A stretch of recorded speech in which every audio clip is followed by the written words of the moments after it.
partikel-partikel penyusunnya, ternyata masa partikel-partikel penyusunnya ini nanti lebih besar dibandingkan dengan masa inti. Contoh seperti ini, di 2 helium 4. Nah, kalau misalnya helium ini masa intinya adalah 4,0015, siapa namanya ini? Lewandowski. Perhatikan, jangan apa ngobrol. Ya. Nah, kemudian kalau di dalam di 2 helium 4 ada kan 2 proton, 2 neutron, ya.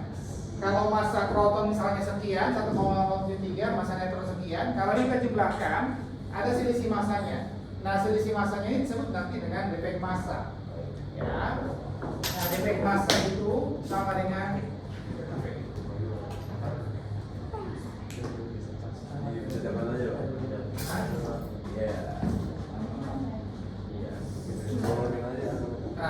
efek massa ini nanti adalah selisih massa penyusun dikurangi massa inti. Jadi kamu harus tahu misalnya kalau dia ZXA, maka Z ini sama dengan jumlah proton, ya, sama dengan jumlah elektron. Kemudian neutronnya itu nanti A min Z itu adalah jumlah elektronnya, gitu ya. Nah, ini boleh saya tuliskan nanti Z kali massa proton tambah A min Z kali massa neutron kurang massa inti. Nah, kemudian selisih massa ini yang digunakan menjadi energi ikat inti. Energi ikat inti atau E. Jadi boleh kita tuliskan nanti energi ikat inti E sama dengan defek massanya dikali dengan kenapa hilang? 931. Kalau nanti di soal tidak dikasih tahu, pakainya 931 aja. Tapi kalau dikasih tahu 931,5, pakai 931,5. Ini kenapa ini kok kayak gini orang? Oh, ini kalau nggak dikasih makanya yang bulat ya, Pak? Ya, pakainya yang ini. Baik. Ya. Oke. Enggak, rumusnya nggak ada. Kan rumusnya kan cuma ini. Energi ikat defek massa kali 931. Udah terlanjur di sini, udah terlanjur di risau. Jadi nggak dibuat apa lagi ya? Mau pakai contekan? Mau. Nanti kamu ingat-ingat aja di otakmu ya. Boleh tulis di jidat, tapi harus di jidat boleh. Boleh, Pak. Ya, tapi harus di jidat ya. Kamu sendiri yang nulis. Saya nggak mau. Oke. Nah, kemudian selain energi ikat, kita juga mengenal. Oh ya, energi ikat itu artinya apa sih? Energi ikat inti atau binding energi itu apa? Energi yang dibutuhkan untuk memutuskan. Nah, bukan. Jadi kalau disebut energi ikat bukan untuk mengikat, tapi energi yang dibutuhkan untuk memutuskan inti menjadi partikel penyusunnya, yaitu proton dan neutron. Ya, siapa tahu ada soal teori besok. Siapa tahu. Jangan dihafal-hafal. Oh ini. Nah, selain energi ikat inti, kita juga mengenal yang namanya energi ikat inti per nukleon atau E per A.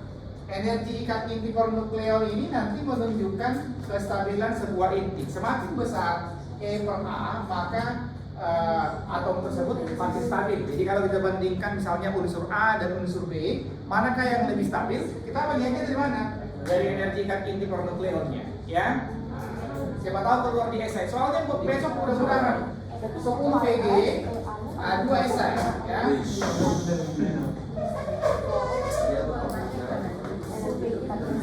Nah, pokoknya bilangin sama yang nggak datang, jangan sampai nggak datang, rugi, ya. Ini cuci gudang, soal PH terakhir, jadi diharapkan semua 100. Ya. 10 PG itu. 10 PG, hitungannya juga ecek-ecek kok. Namanya PG. Hah? Namanya nggak ada PSS ya saja. Oh nggak ada, udah lelah kita. Oh, nggak ada. Mas, PG. Ya. Oke. Nah, seperti ini udah lah ya. Nah, ini contohnya. Gak usah ya, ini kan udah kan. Nanti kalau sempat kita bahas yang soal PR kemarin. Siapa tahu ada yang keluar seperti itu. Oke, nah ini di peneruan jet radioaktif. Nah, sebuah unsur, ketika unsur-unsur di atas BI itu cenderung tidak stabil, ya. Nah, untuk menjadi stabil dia akan memancarkan partikel radioaktif yaitu alfa, beta, dan gamma. Nah, ini besok juga keluar, ya. Yang mana alfa, yang mana beta, yang mana gamma. Nah, alfa ini bermuatan positif. Kemudian beta bermuatan negatif, gamma tidak bermuatan.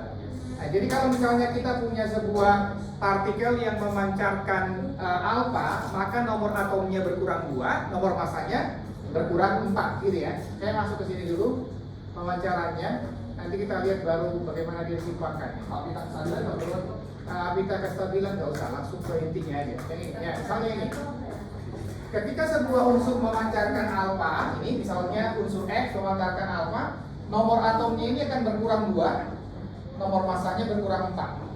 Dalam setiap reaksi berlaku hukum ketekanan nomor atom dan nomor massa sebelum dan sesudah reaksi, ya. Nah, jadi kalau misalnya saya punya katakanlah 92U238 itu memancarkan alfa. Alfa yang nggak akan dikasih tahu nanti dia berapa. Kamu harus hafal ini. Maka misalnya dia menghasilkan ini apa ini? Ini thorium 90, ini 234, gitu ya. Ya, masih dulu. Kasih thorium.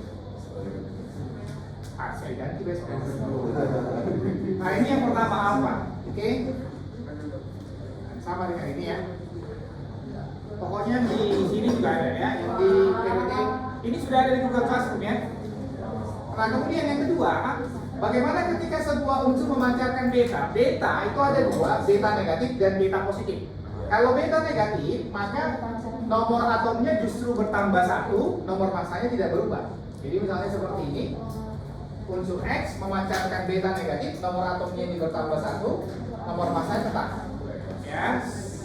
Kemudian, bagaimana kalau dia memancarkan beta positif atau mungkin biasa dikenal nanti dengan istilah positron, positif elektron seperti ini. Nah, ini. Maka nomor atomnya berkurang 1, nomor masanya tetap. Gitu ya. Jadi hafal besok, hafal kalau dia alfa apa, beta, beta positif atau positif 1. Kalau besok beta positif sama beta sama elektron sama Beta sama elektron. Ya. Walaupun sebenarnya itu berbeda ya.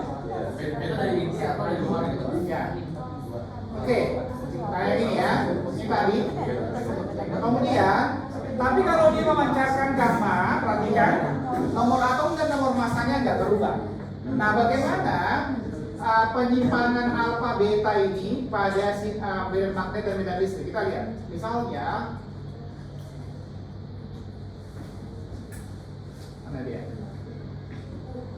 Oke, misalnya ini. Kalau ini ada zat radioaktif yang ditembakkan dari sumbernya, misalkan ini Matius. Nah, perhatikan. Oh, cocoknya anaknya Pak Matius kau biar sekalian namanya sama. Ini ada zat radioaktif ya, melewati medan magnet yang arahnya masuk. Ini bisa digunakan Mr. Carlson. Tutup dulu itu. Nah, coba itu. Aku lagi nonton begitu. Ada ceritanya anak kelas 11, dia gurunya ngajar, dia ketawa-tawa. Kenapa ketawa? Lagi lucu Pak, jadi nonton. Langsung lucu banget. Jadi kayak gini zaman kalian di waktu kalian kelas 11. Oke, ini bisa digunakan kayak tangan kanan. Ibu jarimu arah kecepatan, misalnya arahnya ke sana. Medan magnetnya ke 4 jari. Oke, kemudian arah gaya Lorentz-nya nanti telapak tangan kalau muatannya positif. Kalau muatannya negatif, punggung tangannya.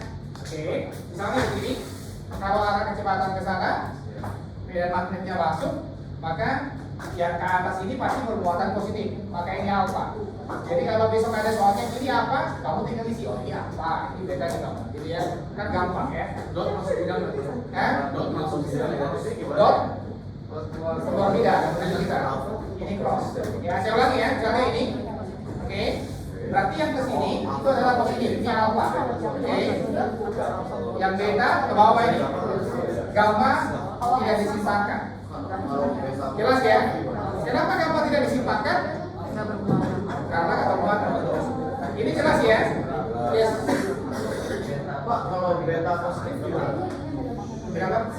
Ini beta nih. Beta ini pasti beta negatif. Nanti kalau disoal disebutkannya misalnya ketika melancarkan beta negatif, apa melancarkan beta positif disebutkan beta positif. Tapi kalau disebutkan beta pasti beta negatif. Oh, oke. Ya. Kalau medan listrik energi belok apa? Oke, kita lihat di sini. Ya. Kita lihat. Nah, bagaimana kalau dalam medan listrik seperti ini? Coba lihat. Halo. Kalau ini positif, ini keping negatif, maka tentunya keping positif dia akan menarik muatan negatif. Maka dia akan menarik beta, kemudian muatan negatif akan menarik alfa. Ini nanti ini beta, ini gamma, dan ini nanti alfa. Ini ya. Jadi yang lebih belok tetap beta ya. Nah, kita lihat di sini ya, lihat kerengannya ya. Perhatikan ya. Oh, ini sama dengan yang tadi ya. Nah, kemudian coba lihat dulu ini. Ini sama. Nah, ini daya tembusnya juga hafalkan. Di antara alfa, beta, dan gamma yang mempunyai daya tembus yang paling besar apa? Gamma. Nah, kalau gamma ini bisa menembus sampai dengan plat baja atau timbal kurang lebih 3 mm. Tapi kalau beta dia hanya sampai aluminium kurang lebih ketebalan 3 mili. Tapi kalau alfa dia hanya menembus kertas. Berapa mili? Saya nggak tahu berapa mili. Besok nggak saya tanya di berapa milinya ya, karena saya juga nggak tahu. Oke, jadi kalau misalnya seperti ini, kalau ditanya yang mana ke alfa, nah yang mempunyai daya tembus yang paling kecil alfa. Yang kedua nanti baru beta, yang ketiga dari gamma gitu ya. Beta itu bisa tembus aluminium atau enggak? Apa? Beta itu bisa. Dianggapnya bisa tembus, artinya itu maksimumnya. Ya, itu maksimumnya betanya. Gitu. Oh, jadi beta nggak bisa tembus aluminium. Nah, jadi kalau disebutkan dia masih bisa menembus, boleh, tapi itu maksimumnya, gitu ya. Kalau di gambar itu yang merah tetap stop sama aluminium. Ya, ini kan sebenarnya kan mau menyebutkan itu batas maksimumnya, gitu maksudnya ya. Baik, besok saya nggak tanyakan milinya ya. Supaya baik. Nah yang ini, perhatikan yang ini. Alfa mempunyai daya ionisasi paling kuat, beta nanti paling lemah, ya. Gamma paling lemah, beta lebih kecil dari alfa. Kemudian daya tembus tadi yang paling lemah adalah alfa, paling kuat gamma. Kemudian ini yang dibelokkannya ini gamma tidak dibelokkan karena nggak bermuatan, beta dibelokkan dengan kuat, baik dalam medan listrik maupun dalam medan magnet. Ya.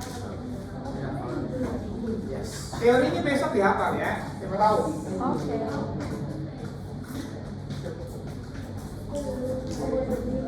Nah yang ini yang penting, yang terakhir. Yang ini. Jadi besok kalau disebutkan misalnya alfa atau misalnya disebutkan proton atau positron, dia nggak akan kasih tahu. Satu lagi, deuterium. Ini kenapa ya? Oke, bercanda dia. Deuterium 1H2, tritium, atau kadang-kadang disebut triton ya, tritium 1H3 gitu ya. Ini nggak akan dikasih tahu, jadi kamu harus hafal. Oke, jadi kalau ada besok reaksi, perhatikan. Kalau ada besok reaksi, pertama yang harus kamu lakukan, cek dulu sudah setara belum ininya, ya. Karena belum tentu nanti di dalam soalnya itu dikasih yang udah setara. Misalnya tentang neutronnya harus 3. Hah? Reaksi? Ya, kamu harus tahu tadi. Kalau misalnya dia memancarkan alfa, berarti nomor reaksinya berkurang 2, normalnya berkurang 4. Ya dikosongin. Angkanya dikosongin. Kayak kemarin proses kan Bang? Kayak kemarin postes ya. Kayak kemarin postes. Nama unsurnya nggak dikosongin kan? Ya kamu nggak disuruh apa itu enggak? Ya. Kan? Ya.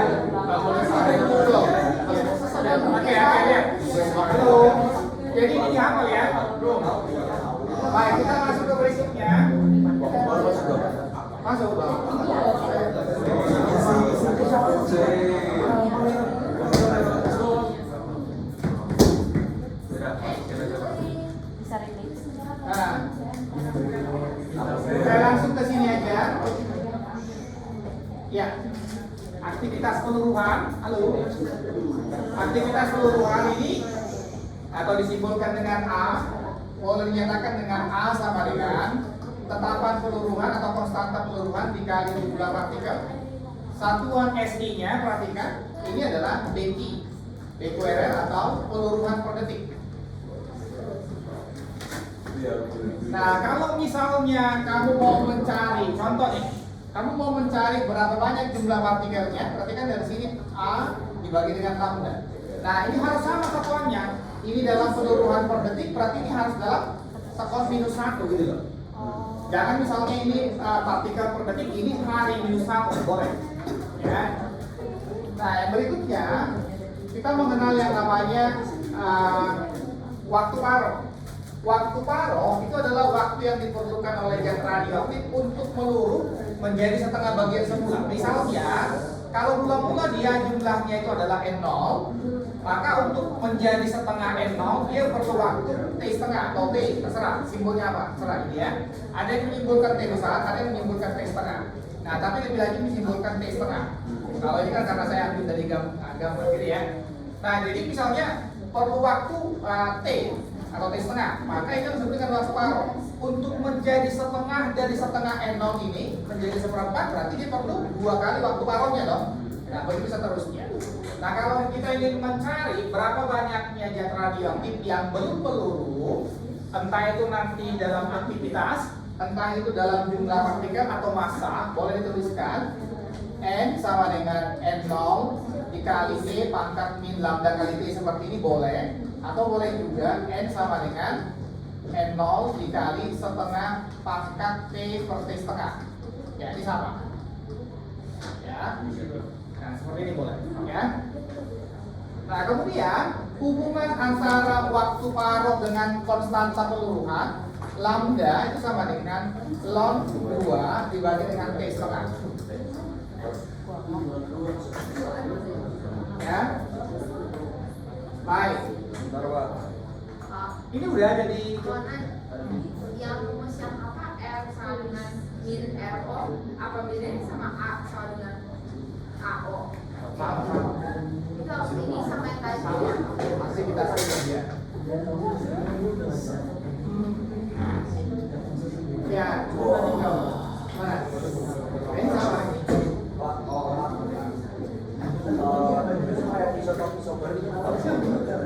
Sobat enggak? Ya. Sobat enggak? Ini jawabannya apa? Berarti nggak perlu lagi dia begini. Jahat kamu. Hah? Ya model-modelnya ya seperti ini ada, gitu lah ya. Oke. Kalau saya sebutkan begini, berarti kan berdasarkan grafik, tapi ini salah ya. Ini menit ya. Salah aja soalnya kamu bisa jawab ya, hebat kamu. Apalagi benar. Ini kan soalnya salah, tapi kamu bisa jawab, hebat loh.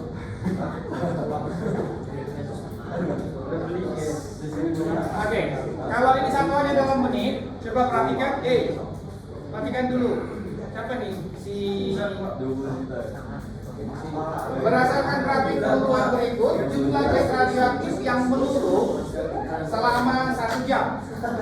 Gimana caranya? Pertama yang kita dapatkan dari sini apa? Astor. Apa yang kita dapatkan dari sini? Nah?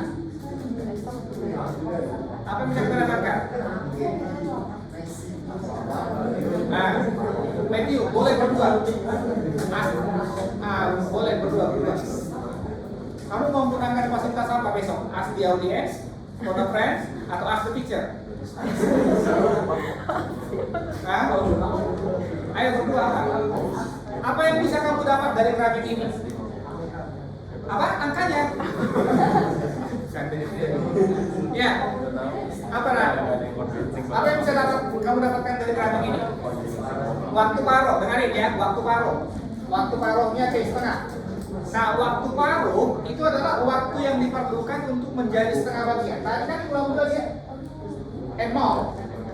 Kan mula-mula dia N0. Untuk menjadi setengah N0, dia perlu waktu berapa ini? 10 menit. Berarti waktu paronya 10 menit itu maksudnya.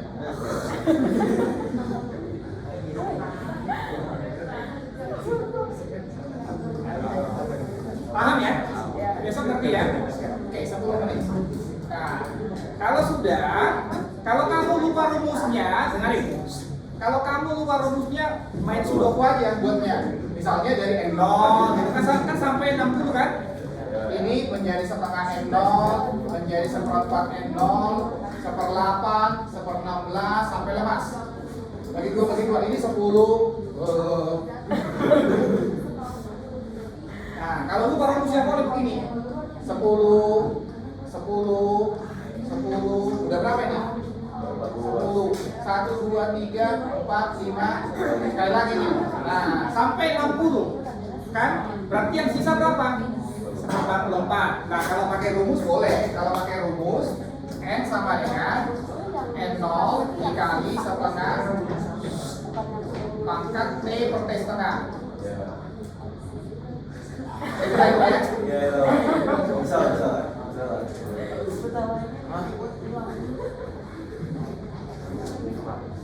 Ini namanya semesta tidak mendukung.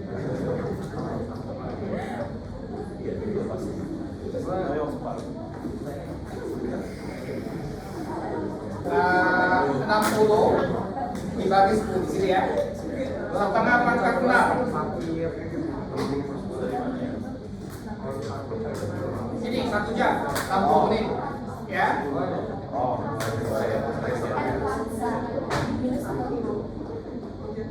Nah, yang ditanya jumlah zat radioaktif setelah meluruh. Ya. Oke.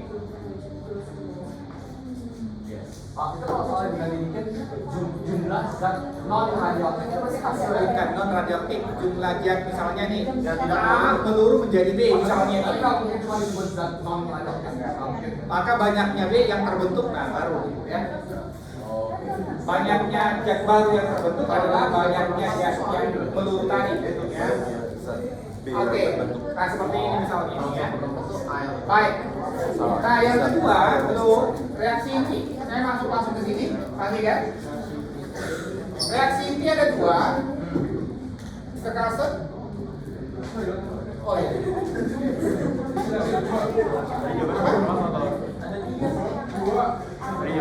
Apa ya? Oh kamu sambil tidur sambil mendengar ya? Ada dua. Oke. Iya. Oke, tadi kan. Ya. Itu nak yang punya. Halo. Ya. Reaksi inti ada dua. Ada namanya pertama reaksi pembelahan atau reaksi fisi. Nah ini yang saya katakan tadi. Besok ini nggak akan dikasih misalnya seperti ini. Saya akan tuliskan contoh ini. Spidol mana ya? Nggak akan dikasih itu Pak, angka aja Pak. Misalnya 92 U 235 Marco. ditembak dengan netron. Nah, ini ditembak dengan netron, itu kan ya. Maka terbentuk misalnya disebutkan xenon berapa ini?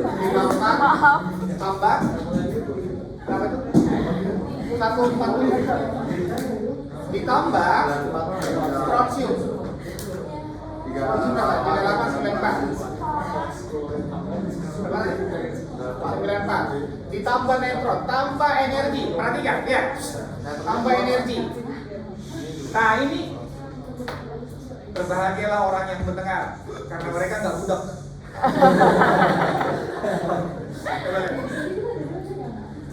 Lihat dulu. Dengarin. Halo, biar bisa besok. Sayang besok terakhir ini, besok udah diskon habis-habisan ya. Kalau kamu nggak bisa sayang, perhatikan. Nah, ini kalau ditanya nanti I-nya, kan kita mau mencari I itu kan sama dengan massa reaksi, ya, massa reaktan dikurangi massa produk, itu kan ya, dikali dengan 931. Tetapi ini udah sama belum reaksinya ya? Belum. Kamu harus samakan dulu nih. Nah, misalnya di sini, coba lihat ini jumlahnya berapa ini? 236. Ini berapa ini? 234. Berarti ini kurang berapa? 2 kan? Nanti harus ada 2 gitu loh. Nah, ini kan energinya. Nah, jadi kalau kamu nggak buat dulu ini, maka hasilnya akan salah. Ini SI keluarnya. Ini ya.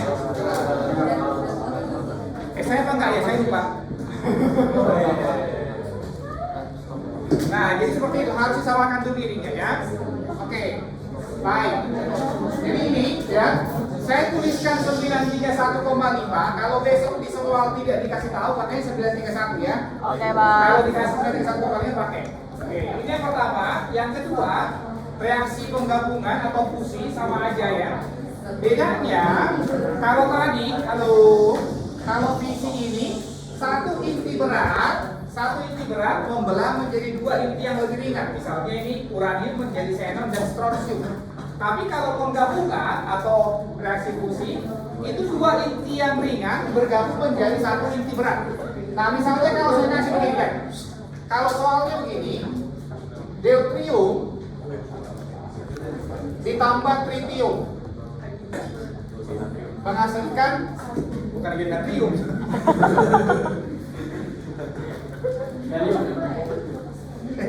Helium. Oke, misalnya seperti ini ditambah M ditambah Q. Nah kamu harus bisa lengkapi ini nanti. Nah, misalnya ini diberi simbolnya X misalnya, terserah. XY, kamu harus lengkapi di deuterium, kamu harus apa tadi apa deuterium apa? 1H2 gitu ya. Ini boleh di 1H3. Hah? Oh iya boleh.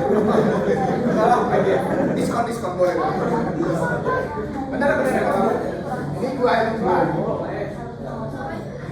Nah ini ya, 2H4 ditambah 0N1 gitu ya.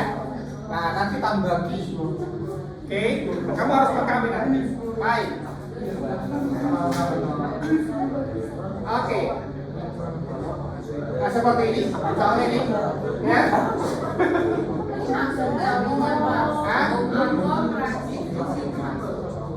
Teorinya apa nih? Yang reaksi seperti ini ya. Teorinya kayak lagi yang reaksi termo. Agak usah. Mau 100 kan? Mau 100? Oh iya. Nah, jadi nggak usah. Ya.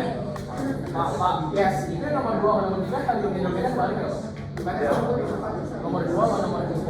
Nomor 2 Sama nomor 3. ini terbalik apanya maksudnya? Hasil apanya? Nomor 2 hasilnya nggak bisa hidrogen, nomor 3 hasilnya nggak bisa helium.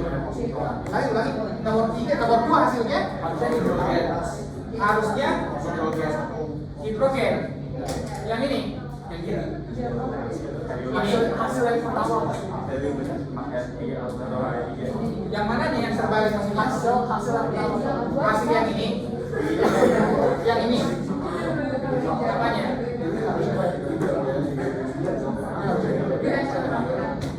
Oh. Ya. Oke. Ya. Tapi kalau besok mungkin saja nanti ini hanya dikasih simbol ya X atau Y, jadi hanya melengkapi yang di sini aja. Oke. Baik.